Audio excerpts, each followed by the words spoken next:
My name is Nora Caldwell, and I was 32 the year I learned what a manila folder could do to a family. My grandmother turned 79 on a Saturday in October. She baked her own cake, vanilla with buttercream roses, her specialty since before I was born. She set the table for 8. Paper napkins, the good plates, dried hydrangeas from her garden. Nobody came. My parents were skiing in Aspen. My brother sent a text at 4:15. "Happy B-Day, Gran. Skiing is amazing." My father didn't text at all. My mother posted a ski goggles selfie to her church group chat with the word blessed. I drove 3 hours from Hartford after my shift and found her sitting alone in the kitchen, candles melted down to the frosting. The ice cream had gone soft. She looked at me like she wasn't sure I was real. I cut her a slice. I sang. The next day, while I was helping her clean the house, 2 strangers knocked on her door. They handed me a folder, sealed, thick, signed in my grandmother's own handwriting. What happened after that ended my family as I knew it. Welcome back to Calm Drama Stories, where ordinary people set quiet boundaries that change everything, and dignity always gets the last word. If stories about standing up for someone who can't stand up for themselves hit close to home, drop a comment and subscribe. That evening stays pressed into me like a thumbprint in wet clay. I'd left Hartford at 5, still in my work flats, a gas station bouquet on the passenger seat. 3 hours on I-95. Then the back roads through Briarwood where the oaks arch over the pavement like a cathedral ceiling. I pulled into her gravel driveway at 8:12. The porch light was on. Every other window was dark. Inside, the kitchen table told the whole story. 8 place settings, a centerpiece of dried hydrangeas she'd arranged that morning. The cake sat in the middle, vanilla buttercream roses, 79 spelled out in pink gel. The candles burned down to waxy nubs stuck in the frosting. A gallon of Neapolitan had sweated through its carton onto the tablecloth. She was sitting at the head of the table in her lavender cardigan, hands folded around a glass of water. "Nora." She smiled, then frowned. "Is it Tuesday?" "It's Saturday, Gran. Your birthday." "Oh." She touched the cake. "I thought I was making this for the church bake sale." I set the flowers in a mason jar and fixed her a plate. We ate cake with our hands because neither of us felt like washing forks. I sang happy birthday twice because halfway through the first time, she asked me to start over. At 10, I carried her to bed. She weighed nothing. Her wrist was the width of a paper towel roll. As I pulled the quilt to her chin, she grabbed my hand. Her eyes went sharp, focused, like a radio catching a signal through static. "They think I don't notice," she whispered. I waited for more. She was already asleep. "I should tell you who I am in this family. The Caldwells of Briarwood are a particular kind of Connecticut comfortable. My father, Gregory, managed regional accounts for an insurance brokerage until he could golf 3 times a week and call it consulting. My mother, Diane, organized charity galas and sat on the library board. My brother, Aaron, ran a small construction development firm, Aaron Caldwell Properties, and owned a German sedan that cost more than my annual salary. Then there was me, the paralegal. I worked at a 4-person elder law firm in Hartford. Wills, trusts, guardianship filings. I earned $47,000 a year and studied for the bar at night. My family called me the paperwork one. At holiday dinners, Diane would tilt her head and say, "Nora's still doing her little legal assistant thing," like I was selling friendship bracelets at a farmer's market. I didn't argue. I read fine print. But this house was mine in every way that mattered and no way that counted. I took my first steps on the kitchen linoleum. Lorraine taught me to read Elise on the back porch when I was 19, her reading glasses perched on her nose, a red pen between her teeth. She co-signed my first apartment because my parents wouldn't. I slept in the guest room that night and lay awake tracing the ceiling crack I'd traced since I was 6. Around midnight, I got up for water. On the hallway shelf behind a framed photo of the family, I found a business card, Brenda Voss, Voss and Dean Realty, with a handwritten note on the back. Comp value, $680,000. Quick close possible. I put the card back. My hands were steady, but my stomach wasn't. Sunday morning, I scrubbed the kitchen while Lorraine dozed in her recliner. The cake went into Tupperware. The melted candles went into the trash. I wiped buttercream off the good plates and stacked them in the cabinet where they'd sit until whoever came to clear out the house someday. That thought landed wrong. I shoved it aside. At 10:15, someone knocked. 2 people stood on the porch. The woman was about 60. Silver bob, wool coat, leather briefcase. Professional. The man beside her was younger, maybe 40, carrying a notary seal in a zippered pouch. "Nora Caldwell?" the woman asked. "Yes." "My name is Ruth Adler. This is my colleague, Nathan Pruitt. Your grandmother retained my firm 14 months ago." She held out a manila folder, thick, sealed with a wax paper flap, my grandmother's name printed on the tab in blue ink. "She asked us to deliver this to you," Ruth said, personally, when the time came. When the time came for what? Ruth glanced at the recliner through the screen door, her expression softened by a degree. "Come to my office when you're ready. Here's my card." She pressed it into my hand. "Don't discuss this with your parents before we talk." They were in their car and pulling away before I could form a second question. I stood on the porch holding the folder.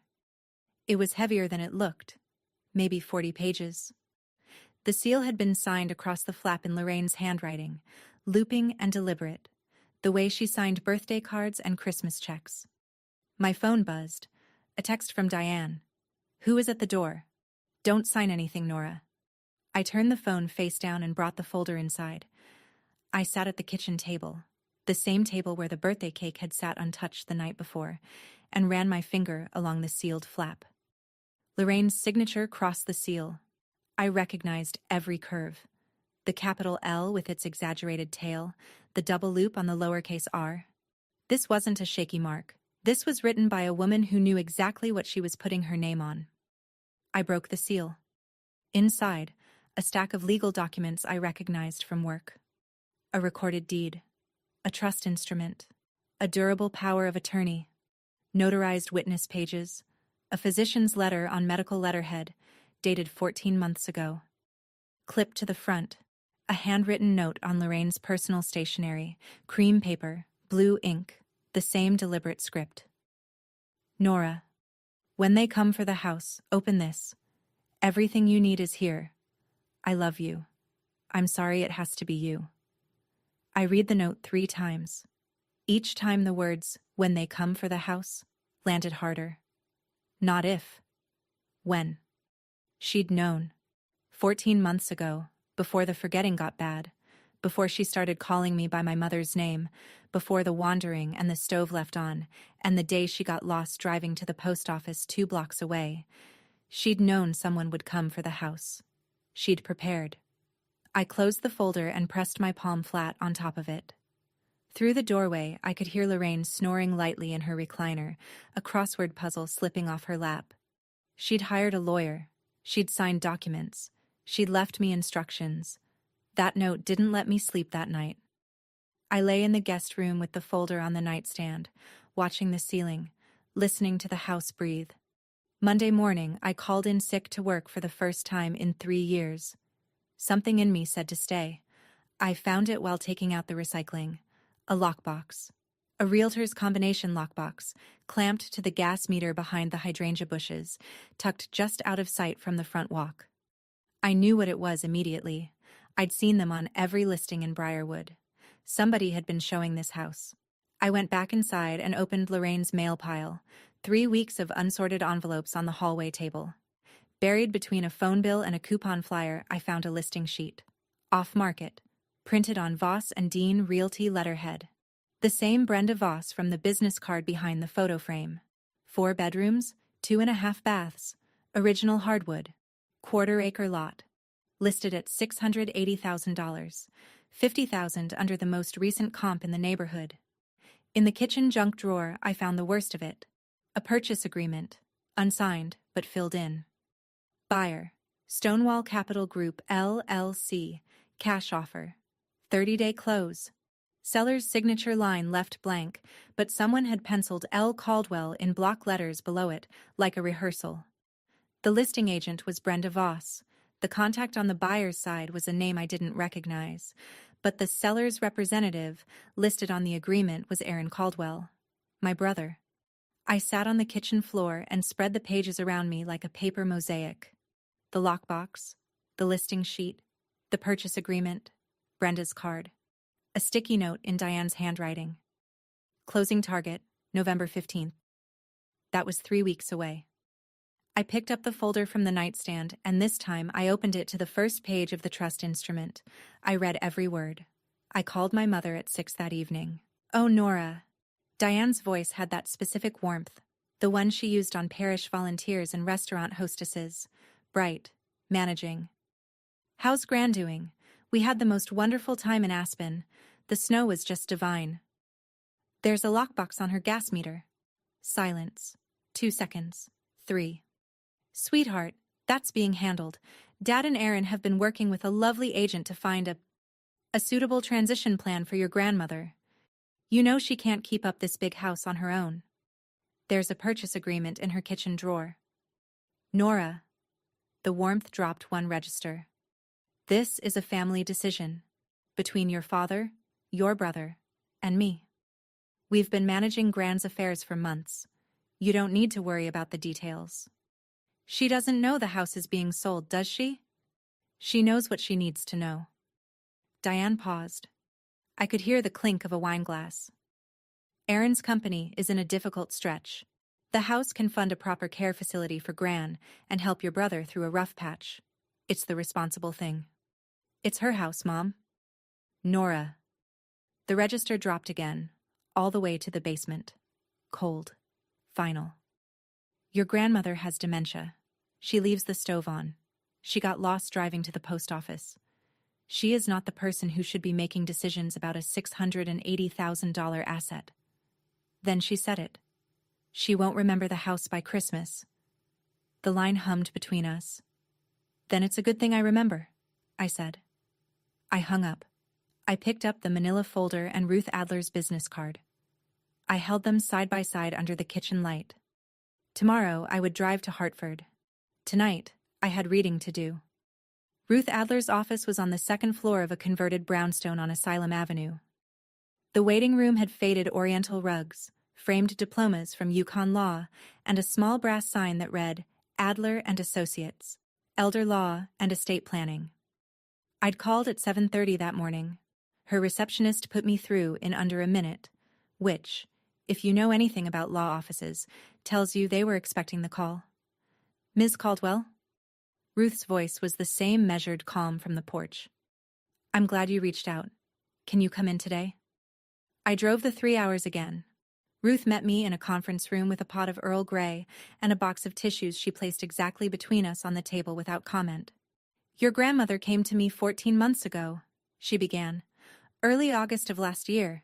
She'd had an episode, got disoriented driving, ended up 2 towns over, couldn't remember how to get home. A neighbor brought her back. She called me the next morning." "She already knew you?" "She knew my firm. Her friend Dorothy had used us for a trust. Your grandmother came in alone. She was sharp. Focused." Ruth paused. Scared. "Of what?" "Of exactly what's happening now." Ruth folded her hands. "She told me, my son will do whatever Diane tells him, and Diane will sell the house the minute I can't stop her. She wanted to stop it before she couldn't." I put my tea down. "She chose you, Ms. Caldwell. Specifically, she said you were the only one who would fight for the house because you were the only one who understood what it meant." Ruth opened her own copy of the folder. "Your grandmother prepared for this. Let me show you how." Ruth walked me through it piece by piece. 14 months ago, August of last year, Lorraine had come to this office wearing pressed slacks and her pearl earrings, carrying a folder of her own, deed to the house, tax records, her will from 1998, a list of questions she'd handwritten on yellow legal pad paper in the same looping blue ink I'd seen on the note. She was methodical, Ruth said. She told me she'd noticed the forgetting. Names first, then appointments, then the route to the post office. She said her doctor had used the word early stage. She said she had maybe a year, maybe 2, before the window closed. The window for what? For making legally binding decisions while she still had capacity. Ruth turned a page. She wanted two things. First, to protect the house. Second, to choose who would protect her when she couldn't protect herself. And she didn't choose my father? Ruth looked at me over her reading glasses. No, she did not. She said it without inflection, but the weight of it settled in my chest like a stone dropped into still water. My father was Lorraine's only child. He'd grown up in that kitchen. She'd put him through college, paid for his first suit, danced at his wedding. And when the time came to hand someone the keys to her life, she'd driven past him and gone straight to me. Because she knew. She knew Gregory would defer to Diane. She knew Diane would calculate. She knew Aaron would need. Your grandmother executed the documents on August 9th of last year. Ruth continued. Full capacity. Dr. Mercer, her neurologist, provided a written evaluation that same day, confirming she understood the nature and consequences of what she was signing. Ruth tapped the physician's letter. This is your foundation. The legal architecture was clean. I recognized every instrument from my work. Item 1. A revocable living trust. Lorraine had transferred the house, the deed, the title, everything, into a trust. The Lorraine E. Caldwell Revocable Living Trust, dated August 9th of last year. She was the trustee while she had capacity. I was the successor trustee. If she became incapacitated, legal control of the house passed to me. Not my father. Not Aaron. Me. Item 2. A durable power of attorney. Lorraine had named me her agent for all financial and healthcare decisions. The durability clause meant it survived her incapacity. It didn't expire when she got sick. It activated. Item 3. The physician's letter. Dr. Mercer had examined Lorraine on August 9th and documented that she demonstrated full testamentary capacity. She understood what a trust was. She understood what a power of attorney did. She understood she was placing her house beyond the reach of anyone except the granddaughter she trusted. So the house isn't hers anymore, I said. Technically. Correct. The house belongs to the trust. Lorraine can't sell it as an individual. And under this trust structure, no one holding a personal power of attorney over Lorraine has authority over assets already transferred into the trust. Only the trustee can authorize a sale. And the trustee is me. Once Lorraine is determined to lack capacity, yes, and based on what you've described. She left the stove on 3 times last month. She got lost 2 blocks from home. Ruth nodded. The successor trustee provisions are likely already active. Then she leaned forward. Ms. Caldwell, there's something else you should know. If your family has had your grandmother sign anything recently, a new power of attorney, a listing agreement, while she lacked capacity, those documents may not be enforceable. She let that sit. They may have had her sign something newer. I drove back to Briarwood that evening. The house was quiet. The porch light was on, same as always, and through the front window I could see Lorraine in her recliner, television murmuring, her reading glasses folded on the armrest. I let myself in with the spare key she'd given me when I was 16, the one she'd never given my parents. Gran. She looked up. For a moment, 3 seconds, maybe 4, her eyes were absolutely clear. Not the soft confusion of most days. Not the pleasant fog. Clear, like creek water over gravel. You went to see Ruth, she said. I stopped in the doorway. You remember Ruth? I remember enough. She picked up her reading glasses and turned them in her hands. I remember I was scared, and I went to a lawyer and I told her what Diane would do. Did I get it right? I sat on the arm of the couch. You got it exactly right, Gran. Good. She put the glasses on, then took them off again, as if she'd forgotten why she'd reached for them. They've been bringing people through the house. Tuesdays, when the nurse is here. I hear the doors open and close. Strangers looking at my kitchen. I know. Your father won't look at me when he visits. He talks to the walls. She pressed her lips together. Aaron brought papers. I don't remember what I signed. I took her hand. It doesn't matter what you signed. You already took care of it. She squeezed my fingers. Her grip was thin but deliberate. I'm not gone yet, Nora. The words hung in the kitchen air between us, fragile and fierce. By tomorrow she might not remember saying them, but I would. I would remember for both of us. Aaron showed up Wednesday. He didn't knock. He never knocked. Just walked in with his car keys jingling and his smile already on, the way he entered every room, like the room should be glad he'd arrived.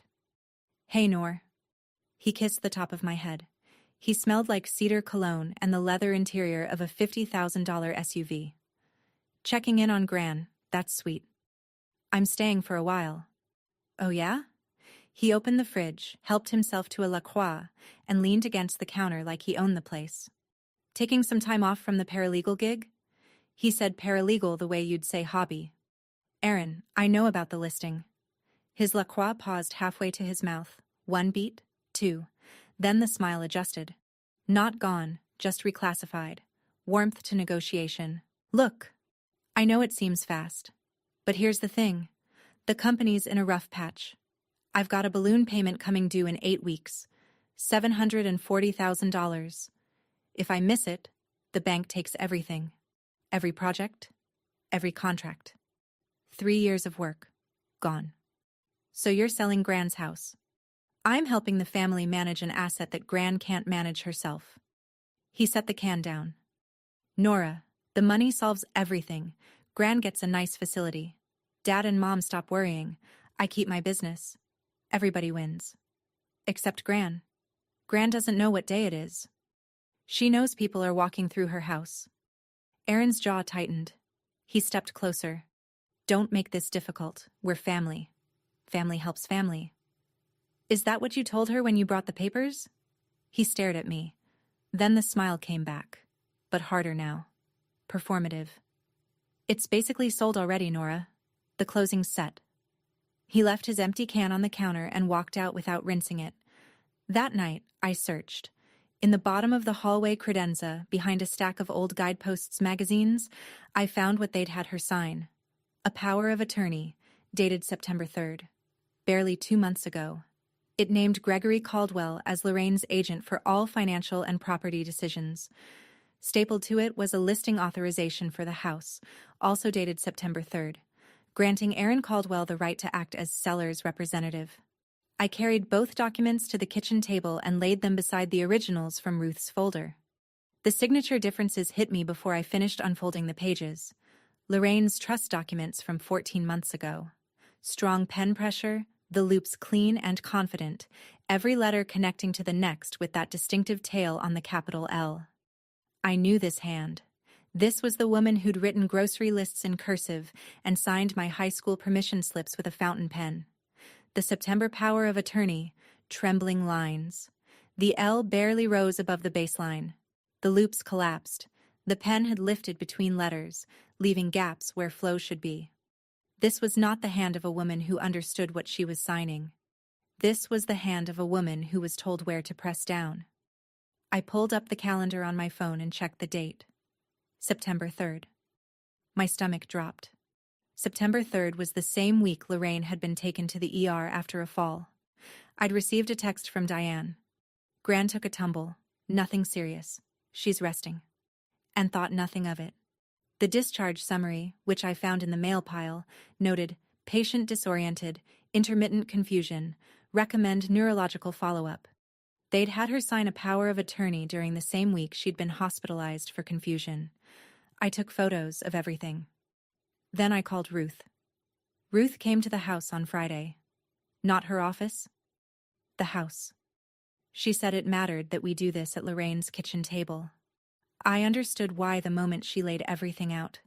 The table was old maple, scratched from 50 years of Thanksgivings, stained with coffee rings that Lorraine had always said gave it character. Now it held 5 documents in a row, edges aligned, like evidence at a hearing. Document 1, the recorded trust deed, filed with the Briarwood Town Clerk on August 12th of last year. The house had been legally transferred into the Lorraine E. Caldwell Revocable Living Trust 14 months ago. It was stamped, indexed, and recorded. Public record. Document 2, the durable power of attorney, naming me, Nora Caldwell, as Lorraine's agent. Executed the same day. 2 witnesses. Notarized by Nathan Pruitt. Document 3. Dr. Mercer's capacity evaluation letter, dated August 9th. 2 pages. Clinical. Precise. Mrs. Caldwell demonstrates full understanding of the nature and consequences of the legal instruments she is executing. She is oriented to time, place, and person. She identifies her assets accurately and articulates clear preferences for their disposition. Document 4. The September power of attorney, the one naming Gregory. Shaky signature, no capacity evaluation, no independent witness. Executed during a week of documented medical confusion. Document 5. The listing agreement. Aaron's name as seller's representative. Brenda Voss as agent. An off-market sale priced $50,000 below comparable homes. Ruth stood across from me, hands flat on the table. "The house has been in the trust for over a year," she said. "Your grandmother cannot sell it as an individual. The September power of attorney, even if it were valid, doesn't grant authority over trust assets. And it almost certainly isn't valid, given the medical record." She looked at me. "This sale cannot close. The house was never theirs to sell." I stared at the documents, at the 2 signatures side by side, one strong, one trembling. At the physician's letter that drew a line between the woman Lorraine was and the woman they'd taken advantage of. "She won't remember the house by Christmas." Diane's voice echoed in my head. But Lorraine had remembered. She'd remembered before any of them. Ruth and I made a plan. Quiet. Methodical. The kind of plan built on paper. Not anger. Step 1.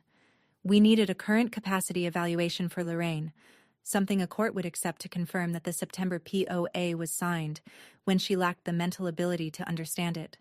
That meant contacting Dr. Mercer's office and scheduling a formal neurocognitive assessment.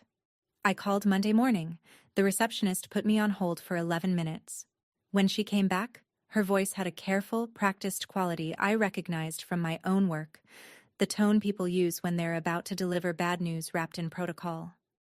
"I'm sorry, Ms. Caldwell, but we've received a request to restrict access to Mrs. Caldwell's medical records." I gripped the phone.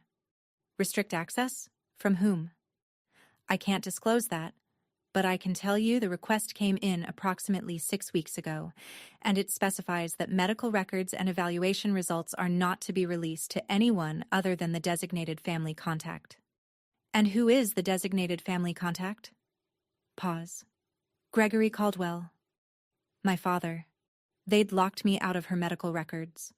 I sat in my car in the clinic parking lot and pressed my forehead against the steering wheel.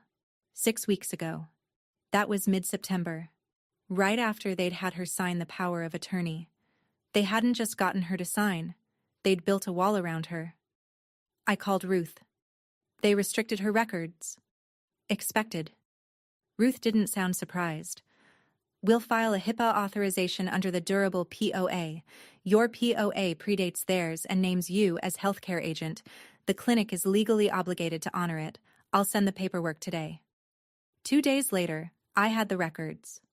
Dr. Mercer agreed to perform a current evaluation. The system works, I told myself. Slowly, but it works. Diane came to the house on a Thursday evening. She didn't bring flowers or food or any of the things you'd bring if you were visiting your mother-in-law. She brought a brochure. Maple Glen Assisted Living. She spread it on the kitchen table, the same table where Ruth and I had laid out the documents 3 days earlier. "It's a beautiful facility, Nora. Private rooms, a garden, activities every afternoon. Gran doesn't want to leave her house. Gran doesn't know what she wants." Diane smoothed the brochure with both palms. "Your father and I have been looking into this for weeks. If we transition her before Thanksgiving, we can have the house staged and listed by December 1st. I looked at her. She was wearing her church pearls and the cashmere scarf she'd bought in Aspen. "You're staging the house for the buyer you already have." Diane's expression flickered. Just a flash. The briefest crack in the plaster. "Nora, I know this is emotional for you. You've always been attached to this house. But your brother's company is in real trouble, and this family needs to pull together. By selling a 79-year-old woman's home out from under her." After everything I've done for this family, her voice cracked. Real tears or performative ones? I couldn't tell, and after 32 years, I'd stopped trying. The papers are already with the title company, she said. The closing is November 15th. This is happening, Nora. She left the brochure on the table. I almost walked away that night. It would have been easier, but if you've ever watched someone decide that an older person's worth came with an expiration date, you know exactly why I stayed. If this story is hitting close to home, type "I see her" in the comments. And subscribe so you're here for what happens at the closing table. I had 9 days. The closing was set for November 15th at Capital Title Services on Main Street, 3 blocks from the Briarwood Town Green. Diane had booked it like she was booking a dinner reservation. Efficient, final, not open for discussion. I sat in Ruth's conference room the next morning and laid out the options. Option 1. File an emergency petition with the probate court to block the sale. It would work. Ruth was confident, but it would be public, slow, and expensive, and it would give Aaron and Diane time to scramble, time to move Lorraine, time to hire their own attorney, time to muddy the water. Option 2. Let the closing happen. Walk in with the documents. Let the truth do what truth does when it meets paperwork that can't withstand it. If you show up at the closing with the recorded trust deed and the capacity evidence, Ruth said, the title company will do the work for you. They can't insure a title that's in dispute. They won't close the transaction. It ends in that room. And if they try to push through anyway? Title officers are personally liable. No officer with a brain will record a deed they know is defective. Ruth took off her glasses and set them on the table. This is the quieter path. No courtroom, no filings, just documents on a table in front of witnesses. The buyer, the agent, the title officer, your family, they'll all be in one room, and the documents will speak for themselves. I thought about Lorraine's note. When they come for the house. She hadn't told me to go to court. She'd given me a folder. Let the documents talk, Ruth said. 9 days. I went home and started counting. Day 1 of 9. I filed a report with Adult Protective Services. I sat in my car outside the Briarwood Municipal Building and dialed the state elder abuse hotline. The intake worker was patient, precise, and completely unsurprised by anything I described. She'd heard it before. Different names, same architecture. I gave her the facts. A 79-year-old woman with documented dementia. A power of attorney signed during a week of hospitalization. An off-market home sale priced below comparable value. A son profiting from the transaction. A daughter-in-law directing the process. We'll assign an investigator, the intake worker said. You'll receive a case number within 72 hours. Is there anything that expedites the process? You mentioned there's a closing date in 9 days. I'll flag it as time-sensitive. I thanked her and hung up. Then I sat in the car for a full minute, watching 2 elderly women walk into the library across the street, arm in arm, laughing about something. Normal. Safe. When I got back to the house, I found a voicemail from Ruth. Nora, something interesting came up. A PS told me, informally, that yours isn't the first report they've received on this situation. Someone filed an anonymous complaint about 6 weeks ago. They didn't follow up at the time because the complainant didn't leave contact information, but the file exists. 6 weeks ago, right around the time they'd had Lorraine sign the September power of attorney. Someone else had seen what was happening. Someone who hadn't been brave enough to leave a name, but had cared enough to pick up the phone. I didn't know who. Not then. But the fact that the file already existed meant APS wouldn't be starting from scratch. The system was slower than anger. But it was building. Day 4. My father came alone. He pulled into the driveway in his 10-year-old Buick, not the car he drove to church or the club, but the one he used for errands, the one nobody would notice. He sat behind the wheel for a long time before he got out. I watched from the kitchen window. His shoulders were hunched. He looked smaller than I remembered. He came in through the back door the way he'd entered this house since he was a boy. He didn't acknowledge me at first. He just stood in the kitchen and looked around. At the cabinets his mother had refinished herself, at the window over the sink where she'd hung a prism that threw rainbows across the floor every morning. "She used to sing in this kitchen," he said. His voice was barely above a whisper. "Patsy Cline. Every Sunday morning." I remember. He sat at the table. He put his hands flat on the maple surface and I saw them shake. "I know what you think of me," he said. I waited. I didn't want this. Any of this. Aaron's in over his head. Diane says the house is the only way. And Mom. His voice broke. Just barely. A hairline fracture in a foundation. Mom wouldn't want Aaron to lose everything. "You could still stop this, Dad." He looked at me. For 1 second. One awful, trembling second. I saw the boy who'd grown up in this kitchen, who'd eaten cake off these plates, who'd been carried to bed by the same woman now sleeping in the next room. Then his phone buzzed. He glanced at the screen. "Diane." He stood up. "I should go." He left through the back door. He didn't say goodbye to his mother. I washed his coffee cup and put it away. Day 5. I bought a cake. Not a fancy one. A 6-inch round from the bakery on Elm Street. Vanilla with buttercream, because that's what she loved, and a single candle because 79 individual candles seemed like a fire hazard, and I wanted to make her laugh. I set it on the kitchen table at 3 o'clock. I put out 2 plates, 2 forks, 2 napkins. I made tea. "Gran, come sit." She shuffled in from the living room, reading glasses on top of her head, a crossword puzzle folded in her cardigan pocket. She saw the cake and stopped. "Whose birthday?" "Yours. We're doing it over." She sat down. I lit the candle. She looked at the flame the way you look at something you're trying to hold in your mind, carefully, deliberately, like if she stared hard enough the moment would stick. "Make a wish," I said. She closed her eyes. She blew. The candle went out on the first try. "What did you wish for?" She looked at me with those clear creek eyes. "I wished you'd stay." We ate cake with forks this time. She told me about the hydrangeas she'd planted along the front walk in 1987, the year I was born.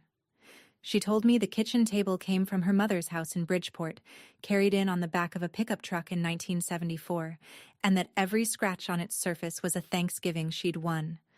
Then she put her fork down and leaned toward me. "Don't let them take the table," she said. Quiet. Fierce. "I won't, Gran. The table stays." I cleared the plates. I washed the dish. I wrapped the leftover cake in foil and wrote, "Gran's birthday, round 2" on it with a Sharpie.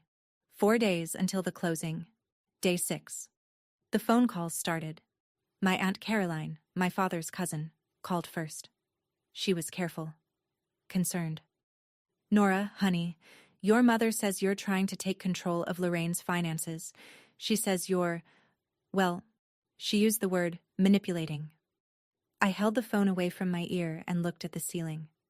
"Aunt Caroline, did Diane mention that she and Aaron are trying to sell Gran's house while Gran has dementia?"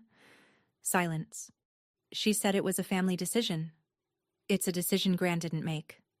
My mother's friend from the parish council called next, then Aaron's business partner. Then a woman from the garden club who'd known Lorraine for 40 years. Each call carried the same script, slight variations on the same theme. Nora is overstepping. Nora is emotional. Nora doesn't understand the family's financial situation. Diane had done what Diane did best. She'd shaped the narrative before I had a chance to speak. I didn't counter it. I didn't post on social media. I didn't call anyone back to plead my case. Ruth had told me, "The documents speak. You don't have to." But on day 6, around 9 at night, my phone rang one more time. Aunt June, Lorraine's younger sister, 81, still sharp, still in Bridgeport. "Nora." Her voice was dry and clear. "I don't believe a word Diane is saying, and I want you to know why." "Why?" "Because your grandmother called me last year. August. She said she'd been to see a lawyer. She said she was putting the house in order while she still could. She said, 'If anything happens, back Nora up.'" I gripped the phone. "I'm backing you up," Aunt June said. "Whatever you need."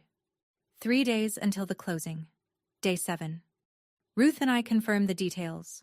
Capital Title Services, November 15th, 2 o'clock. Conference Room B. The escrow officer was a woman named Linda Yates.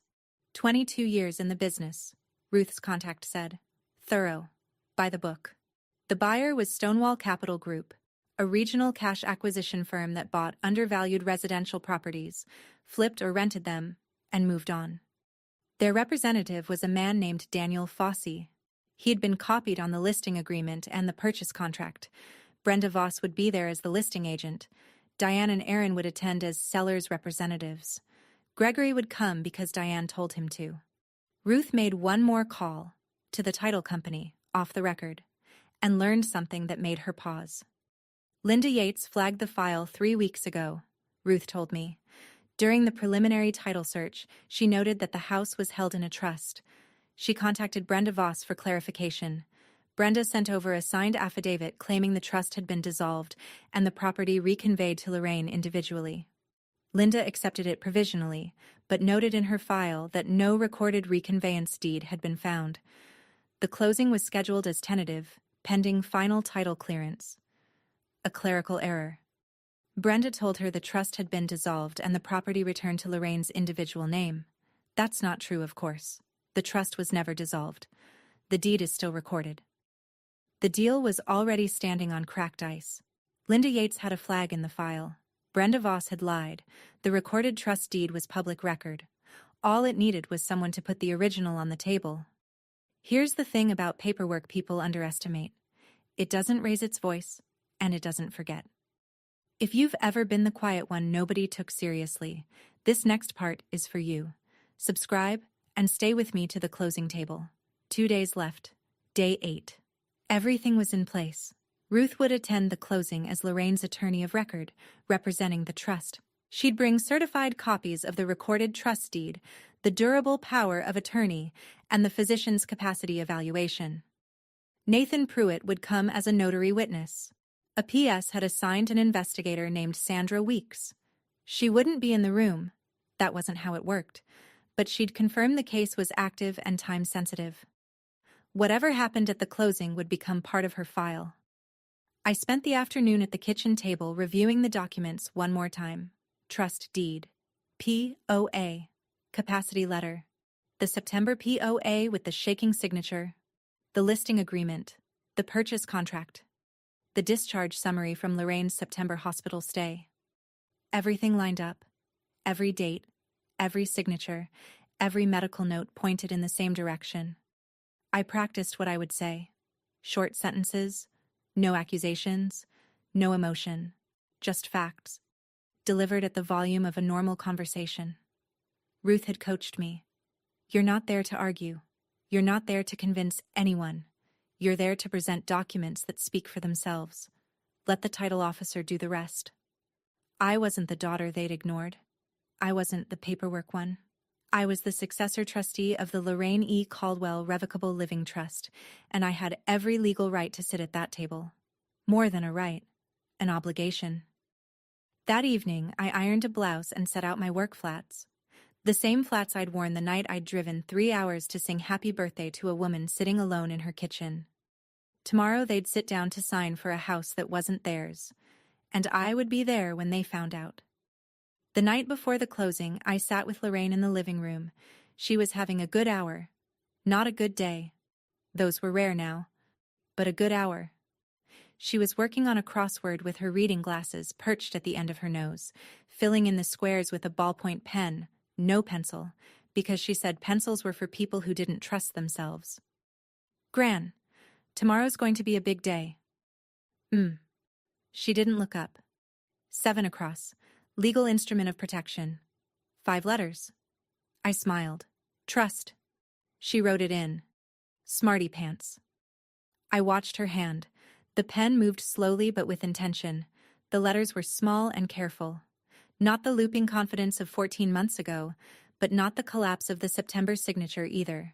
Somewhere in between. A woman at the edge of the window, still reaching for the glass. She put the crossword down and looked at me. You're staying? I'm staying. She reached into her cardigan pocket and pulled out her reading glasses case, the leather one with the brass clasp she'd carried since I was a girl. She opened it, took out a folded piece of paper and handed it to me. It was a note, written in her handwriting. Shaky, but legible. Recent. For Nora, the keeper of the table. Below it, her signature. Not the strong one from last year. Not the broken one from September. A middle ground. Trembling, but intentional. Written by a woman who knew she was fading and wanted to leave one more mark while she still could. "I'm not gone yet," she said. I folded the note into my wallet. In the morning, the folder, the note, and I would go to the closing together.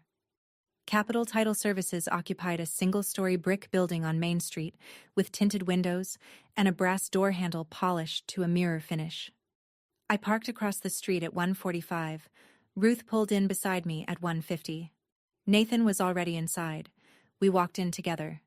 Ruth carried her briefcase. I carried the manila folder.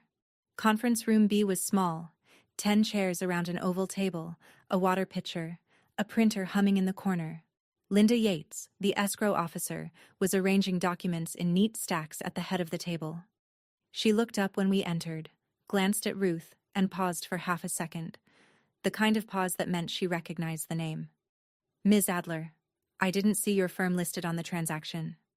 "I represent the Lorraine E. Caldwell Revocable Living Trust," Ruth said. "We have documents relevant to this closing." Linda Yates's pen stopped moving. Before she could respond, the door opened behind us. Diane came in first. Cashmere blazer, church pearls. Her smile was already in position. Bright, social, the hostess arriving at her own party. Aaron followed in a tailored sport coat, his jaw set, a leather portfolio under his arm. Gregory trailed them, gray-faced, looking at the floor. Behind them came Brenda Voss, the realtor. Blonde highlights, kitten heels, a stack of closing documents fanned in her hand like a winning hand of cards. And last, Daniel Fossey, the buyer's representative, in a navy suit and no-nonsense expression.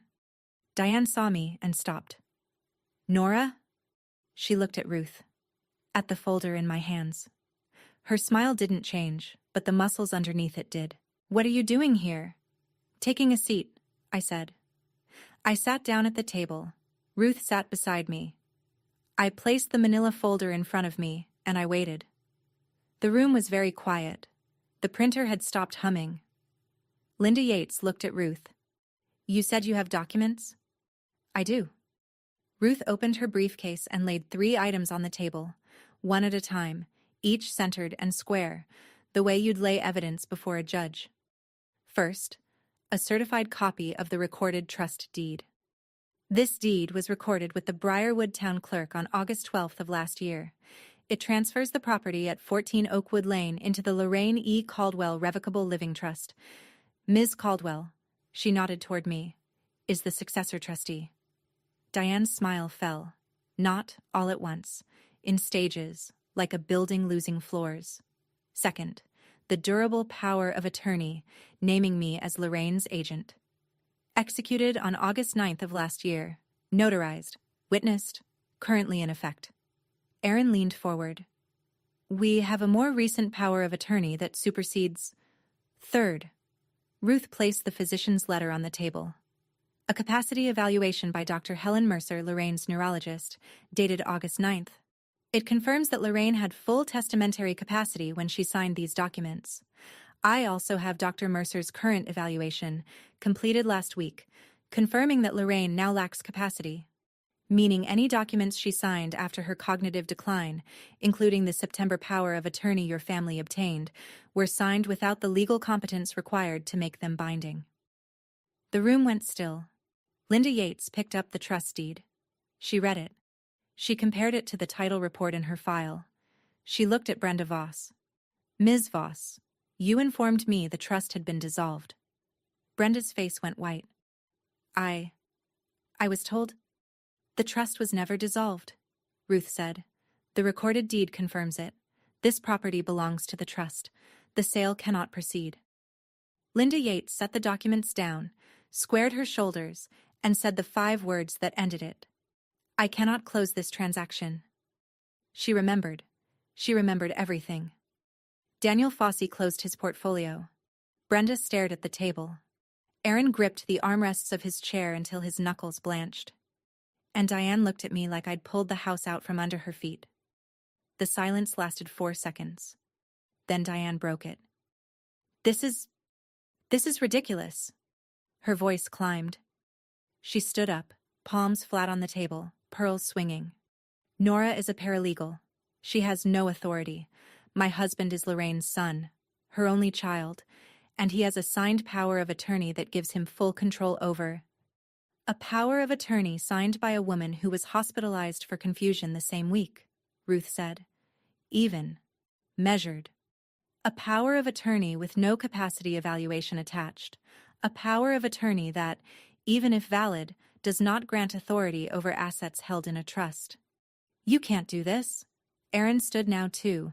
His voice wasn't Diane's theatrical escalation. It was raw. I have a $740,000 payment due in 6 weeks. If this deal falls through... Mr. Caldwell, your financial obligations are not this office's concern, Linda Yates said. This is my grandmother's house. This is the trust's house, Ruth corrected. Administered by the trustee, your grandmother appointed. That trustee is sitting at this table. Aaron turned on me. You're going to destroy this family. I looked at him. I kept my voice at exactly the volume I'd practiced. Conversational. Steady. You tried to sell a 79-year-old woman's home while she sat alone on her birthday eating cake nobody came to cut. You had her sign documents during a hospital stay. You lied to the title company about a dissolved trust. And you're telling me I'm the one destroying this family. Aaron's mouth opened. Closed. His fists were clenched at his sides. Diane was crying now. Loud, messy sobs. After everything I've done. Gregory sat motionless. He hadn't spoken since he'd entered the room. He stared at the trust deed, at his mother's signature, and I could see him doing the math. She'd planned this. She'd gone around him. She'd looked at her only son and decided he wasn't enough. Daniel Fossey stood. I think we're done here. He nodded to Linda Yates and walked out. Brenda Voss was already gathering her things, avoiding eye contact with everyone. Ruth spoke into the quiet. For the record, an Adult Protective Services investigation into the financial exploitation of Lorraine Caldwell is currently active. The September power of attorney will be formally challenged. Any further attempts to sell, encumber, or transfer trust property without the trustee's authorization will be treated as a legal matter. Diane stopped crying. She stared at Ruth, then at me, the tears still wet on her cheeks, but the expression underneath them shifting from grief to something harder. You'll regret this, she said. When Aaron loses his company, when your father has nowhere to turn, when this family falls apart, you'll remember that you did this. I stood up. I picked up the manila folder and placed it in my bag. I looked at my mother, at the cashmere, the pearls, the tears she'd learned to deploy like weather. You don't get to decide what she's worth, I said. Then I turned to Linda Yates. Thank you for your professionalism. Ms. Caldwell. Linda nodded. I'll be documenting this closing as void and flagging the file. You'll receive confirmation by email. I walked out of conference room B. Ruth followed. Nathan held the door. The November air hit my face, cold and clean, and I stood on the sidewalk for 10 full seconds before I remembered to breathe. Ruth touched my elbow. You did well. I did what she asked me to. That's what I mean. I drove back to Oakwood Lane with the folder on the passenger seat, exactly where the gas station bouquet had been 9 days ago. The house was still there. The hydrangeas were still along the front walk. The porch light was on.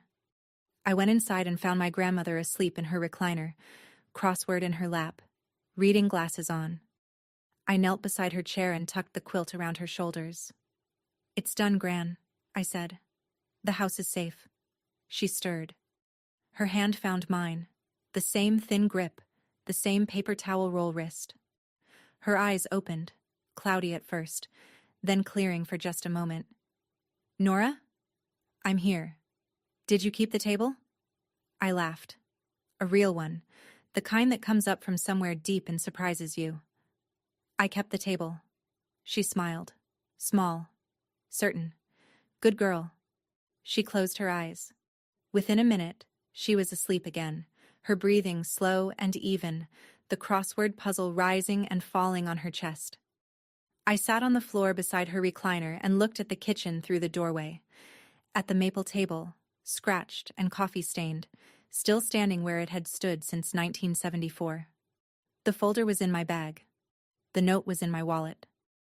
The house was in the trust. And for the first time in 9 days, the counting stopped. Here's what happened after. Aaron's balloon payment came due 8 weeks later, right on schedule. He missed it. The bank initiated foreclosure proceedings on his development projects, 3 half-finished townhomes in Glastonbury and a commercial lot in Wethersfield. Aaron Caldwell Properties filed for Chapter 7 bankruptcy in January. He sold the German sedan. Last I heard, he was working as a project manager for someone else's firm, making a third of what he'd made before. He never called to apologize. Diane's standing in Briarwood fractured. Not all at once. Reputations erode slowly in small towns. But the story leaked. People talk. Aunt June talked. Linda Yates documented everything in the closing file. The church group chat, the one where Diane had posted her Aspen selfie, went quiet around her. She stopped attending the library board. She and Gregory moved to a condo in West Hartford in the spring. My father emailed me once, in March. 3 sentences. I should have done more. I know that now. I'm sorry. I read it twice. I didn't respond. Some apologies are too late to be anything but a record of what a person knows they should have said. A PS substantiated the complaint.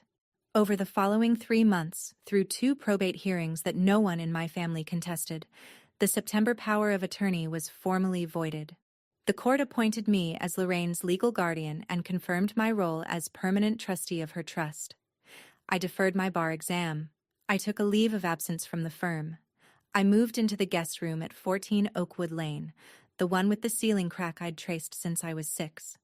And I became the person who made sure Lorraine Caldwell ate dinner, took her medication, and sat on the porch in the afternoons when the light came through the hydrangeas. It wasn't the career step I'd planned. It was the right one. On a Tuesday in April, I baked a cake. Vanilla with buttercream. Nothing fancy. I set it on the kitchen table. The table from Bridgeport. The one that had survived 50 years of Thanksgivings and 1 attempted theft. Lorraine came in from the living room, crossword in hand. Whose birthday? Nobody's. It's Tuesday. We're having cake because it's Tuesday. She sat down. She picked up a fork. She took a bite and closed her eyes. This is my recipe, she said. It is. Good. She took another bite.